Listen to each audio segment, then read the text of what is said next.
कहाँ से कहाँ? हिसार सिरोड पिपली। हाँ ठीक है, बढ़िया बढ़िया, ठीक है। पीपली तो मीटिंग है ना वो? हाँ ठीक है, करें करें जी। चलो। जय जवान जय किसान साथियों, आज हैं हम जींद के अंदर और हमारे भारत के किसान नेता चौधरी राकेश टिकैत जी भी मौजूद हैं और साथ में जिला जींद के अध्यक्ष भाई बिंदर नंबरदार जी, जिला हिसार के अध्यक्ष सतेंद्र कोथ जी, भाई राजेंद्र पहलवान, जयवीर जी, प्रकाश जी, रणबीर मलिक जी। साथियों, मुद्दा है जो हरियाणा सरकार गेहूं के ऊपर एक कानून लेकर आई है जिसमें ट्रैक्टर के ऊपर नंबर होना चाहिए और जो किसान है उसकी बायोमेट्रिक हाजिरी होनी चाहिए, जिसको लेकर जींद के अंदर 24 तारीख को एक बड़ा प्रदर्शन रखा गया है, जिस पे आगे की बात हमारे किसान नेता चौधरी राकेश जी टिकैत रखेंगे। भारतीय किसान यूनियन जिंदाबाद, भारतीय किसान यूनियन जिंदाबाद, आवाज दो, आवाज दो, इंकलाब जिंदाबाद, इंकलाब जिंदाबाद। राकेश जी टिकैत। सभी का धन्यवाद। जय हिंद, जय हिंद संविधान। आज बात करेंगे हम हरियाणा सरकार ने, क्योंकि अभी गेहूं खरीद शुरू हो जाएगी अप्रैल में, उन्होंने एक कानून लेकर आए कि जिसके ट्रॉली होगी, जिसके नाम से गेहूं की बिक्री होगी, उसको फिजिकल रूप से वहाँ पे आना पड़ेगा। क्या कोई महिलाएं वहाँ पे रात को पर्ची कटेगी तो रात को पर्ची कटवाने आएगी? किसी लड़की के नाम ज़मीन होगी, किसी बुजुर्ग के नाम ज़मीन होगी। सिस्टम ये है कि जैसे पहले तुलता था उस हिसाब से किसान जो अपने कागज़ लेकर आ रहा है उसके आधार पर उसको तोलते रहे हैं। उन्होंने कहा जी ट्रैक्टर का नंबर चढ़वाएंगे, किस ट्रैक्टर में वो लेकर आया, वो किराए का भी ट्रैक्टर लेकर आएगा। और जो गांव में एक आदमी किराए का काम करता है वो कभी किसी का गेहूँ लेकर आएगा, कभी किसी का लेकर आएगा, उसको कहेगा जी ये ट्रैक्टर तो पहला आ गया। क्या एक ट्रैक्टर एक ही बार आ सकता है? तो जो इस तरह की जो व्यवस्था है उससे आम लोग भी दुखी होंगे और जो व्यापारी हैं जो गलत काम करते हैं वे ये काम करते रहेंगे, उसकी कोई चेकिंग नहीं है।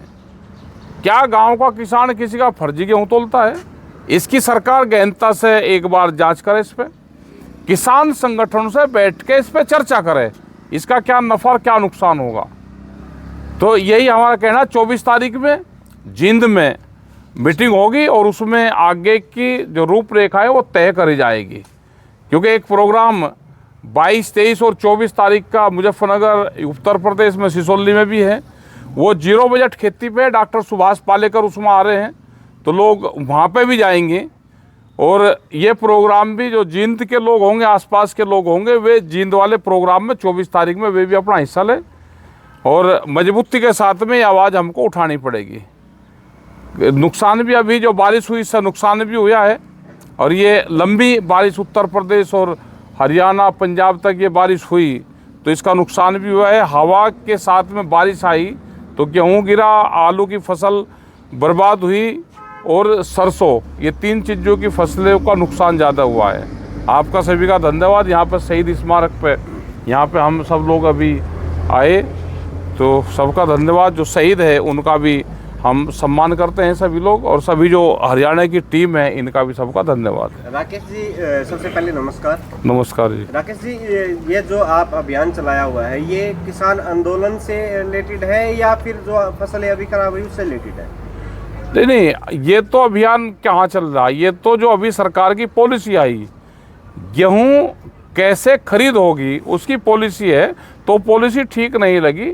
और हमने गांव में भी हमने बात करी तो गांव वाले भी इसमें ये है कि इसका होगा क्या भाई, ज़मीन 5 आदमी के नाम ज़मीन होगी, वे क्या 5 लोग वहाँ पर जाएंगे परिवार के? वो तो परिवार का एक सदस्य चला गया, उनकी सबकी फर्द दिखा दी, अपना बेच दी। अब ये कि ट्रैक्टर का नंबर लिखाओ, कोई किराए पर लेकर होगा, वो किराए वाला तो 10 बार ट्रैक्टर लेकर जाएगा, वो पकड़ेंगे, उसके खिलाफ ये कार्रवाई करेंगे कि जब ट्रैक्टर पहले आ गया था। हर किसान के पास में ट्रैक्टर थोड़ा है, बुग्गी झोट्टे से लेकर जाएगा तो उसको क्या लिखेंगे?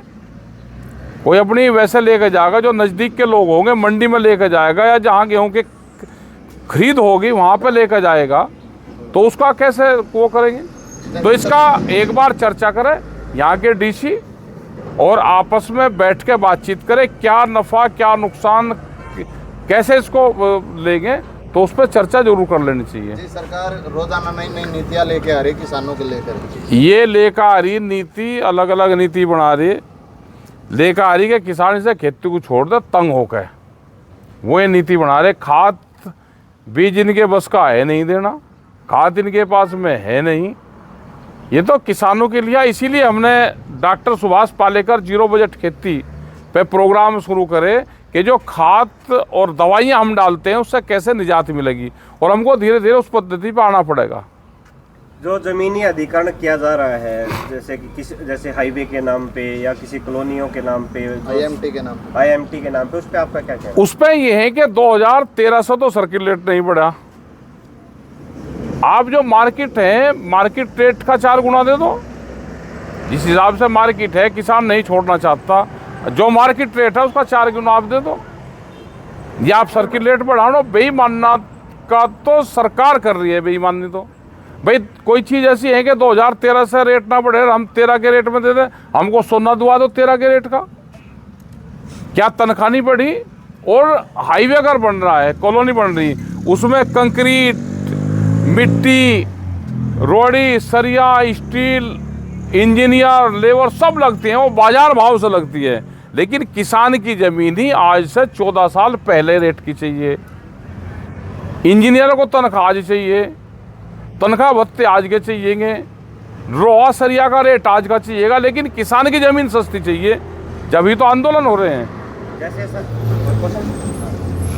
जैसे किसानों के खेतों में बड़े बड़े बिजली के खंभे लगाए जा रहे हैं, जबकि किसान विरोध भी कर रहे हैं, उस पर आपका क्या कहना है? देखो, इसमें तमिलनाडु हाई कोर्ट का एक आदेश है, उस पे किसान को भी सख्त होना पड़ेगा, और जिसके खेत में लग रहा हो तो खेत बर्बाद ही होगा, खेत रह जाता है वो 30%, भाई उसका उसी हिसाब से मुआवजा दे दो, और जहाँ को तार जा रहे हैं उसी 80% उसका भी मुआवजा देना चाहिए, उसका 4 गुना दो।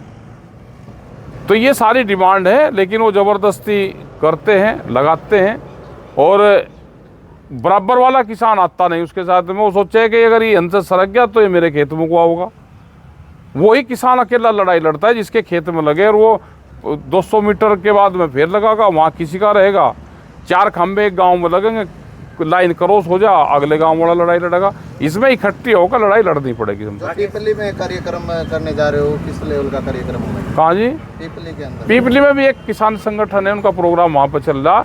अलग अलग जगह संगठन चल रहे हैं, प्रोग्राम कर रहे हैं। पूरे देश में संयुक्त किसान मोर्चे की मीटिंगें चल रही हैं।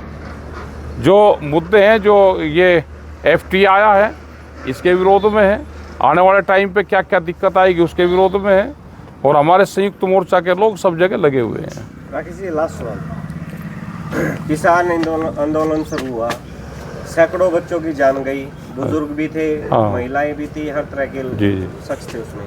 किसान आंदोलन को कहीं ना कहीं बुला दिया गया। नहीं, ऐसा नहीं है भाई, ये तो प्रेस वाले सोचते हैं कि भुला दिया गया। आज भी किसान आंदोलन पूरे देश में, इस किसान आंदोलन जो दिल्ली में हुआ उसको सब जानते हैं, पूरे देश भर में, पूरी दुनिया में जानते हैं। और आज देश की सरकार जब भी कहीं मीटिंग करेगी किसान का नाम लेगी, तो किसान आंदोलन कैसे भुला दिया? वे काम नहीं कर रहे, वे रंजिश रखते हैं सरकारें, क्योंकि ये सरकार गांव गरीब किसान की है ही नहीं, ये तो व्यापारियों की है। और आज भी सब लोग लगे हुए हैं, अब अपने तरीके से लगे हुए हैं। एक किसान मोर्चे के मतलब हजारों संगठन इन्होंने बनाए सरकार ने, और उसके बाद में भी अब अपने प्लेटफॉर्म से सब किसान संगठन आवाज़ उठा रहे हैं। कल भी दिल्ली में एक मीटिंग थी, वो भी एक संयुक्त मोर्चा एक अलग बनाया तो उसकी मीटिंग थी। तो लोग एक दूसरे को कोई विरोध नहीं कर रहे, सब अपने प्लेटफॉर्म से किसान की बात कर रहे हैं। सरकार नहीं मान रही, उसका हमारे पे इलाज नहीं है, लेकिन किसान आज भी वैचारिक रूप से इस आंदोलन के साथ में जुड़ा हुआ है। धन्यवाद। धन्यवाद।